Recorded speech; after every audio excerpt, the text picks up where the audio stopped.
کہ بارگاہ مصطفی ہے، حضرت جبریل امین حاضر خدمت ہیں، آ کر دروازے پر کھڑے ہیں، 70,000 فرشتوں کا جرمت ہے، سواری ساتھ موجود ہے۔ اب حضرت جبریل امین رب کی بارگاہ میں عرض کرتے ہیں مولا تیرا یہ حکم ہے محبوب کو بے آرام نہیں کرنا، محبوب کو آواز نہیں دینی۔ اے رب ذوالجلال اب اٹھانا ہے تو کیسے اٹھانا ہے؟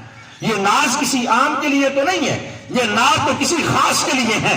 اب جبریل امین عرض کرتے ہیں، رب فرماتا ہے میرے پیارے جبریل میں نے تمہیں یہ طاقت دی ہے، تو چھت پر چڑھ جا، جا کے انگلی سے اشارہ کر، تیرے لیے رستہ بنے، تو پھر پیارے محبوب کے قدموں کی طرف چلا جا، محبوب کے قدموں میں جا کے کھڑا ہو جا۔ یا اللہ اب میں قدموں میں آ کے کھڑا ہو گیا، چھت نے مجھے رستہ دے دیا، بارگاہ مصطفیٰ کے اندر حاضر ہوں، محبوب کملی اوڑھ کے لیٹا ہوا ہے، اب جگاؤں تو کیسے جگاؤں، آرام کے اندر خلل نہ آئے۔ فرمایا یہ امت کا غم لے کر لیٹا ہوا ہے، یہ امت کی بخشش چاہتا ہے، یہ پیارے محبوب جو ہے یہ امت کے غم لے کر اپنی کملی کو اوڑھ کر سویا ہوا ہے۔ اب محبوب کو جگانا تھا، مجھے پتا تھا وقت آئے گا، تجھے محبوب کو جگانا پڑے گا، میں نے تیرے ہونٹوں کے اندر ٹھنڈک رکھی، میں نے تیری ہونٹوں کے اندر کافور رکھا۔ اے جبریل میرے محبوب کو آواز نہ دینا بلکہ اپنے ہونٹ محبوب کے قدموں کے ساتھ مس کرنا، تیرا کام ہوگا، قدموں کی ٹھنڈک سے اٹھنا مصطفیٰ کا کام ہوگا۔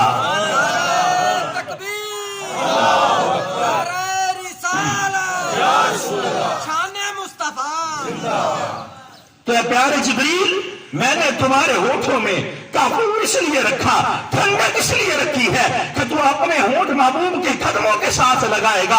آج لوگ محبوب کے ہاتھ چومنے کا بھی اعتراض کرتے ہیں، کسی پیر کے ہاتھ چومنے کا اعتراض کرتے ہیں۔ میں کہتا ہوں یہاں پر دیکھو ہاتھ نہیں چومے جا رہے بلکہ جبریل محبوب کے قدموں کو چومتے ہوئے نظر آ رہے ہیں۔ حضرت جبریل امین پیارے محبوب علیہ السلام کے قدموں کو چوم کر کائنات والوں کو یہ بات بتاتے ہیں، لوگوں دیکھو پیارے محبوب کی معراج یہ ہے کہ رب کی بارگاہ کے اندر پہنچے، رب کا دیدار کریں، یہ محبوب کی معراج ہے۔ اور جبریل کی معراج یہ ہے کہ قدم مصطفیٰ کے ہو اور جبریل کے ہو تو رب جبریل کو معراج عطا کر دیتا ہے۔ تو حضرات محترم یہ شان کس لیے ہے کہ یہ بندہ عام نہیں ہے، بھی عبدی ہی، یہ بندہ خاص ہے کہ جس کے لیے رب ذوالجلال یہ اہتمام فرما رہا ہے۔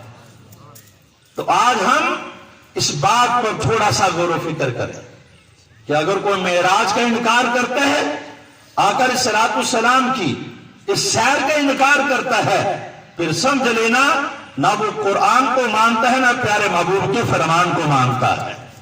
چونکہ میں نے جتنی باتیں آپ احباب کے سامنے عرض کی ہیں وہ میں نے قرآن اور حدیث کی روشنی کے اندر عرض کی ہیں اور پورے دلائل کے ساتھ عرض کی ہیں۔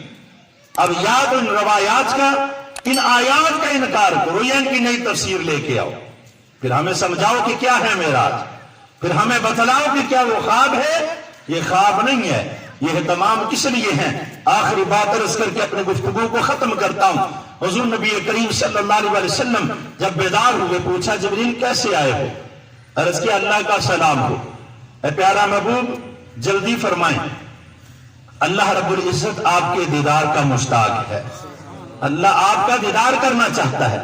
اے جبریل کا رب روز اپنے محبوب کو تکتا نہیں ہے؟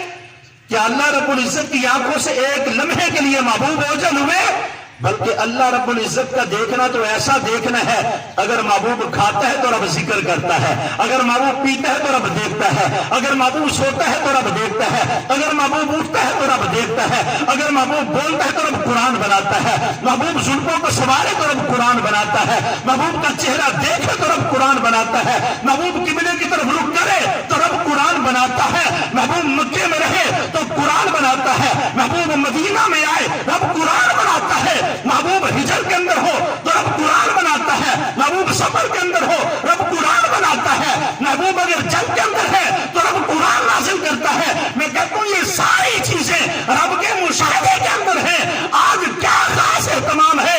کہا اہتمام اس لیے ہے محبوب تو غم کی چادر اوڑھ کر سو رہا ہے، امت کا غم لیے سو رہا ہے، رب تجھے غمگین نہیں دیکھنا چاہتا،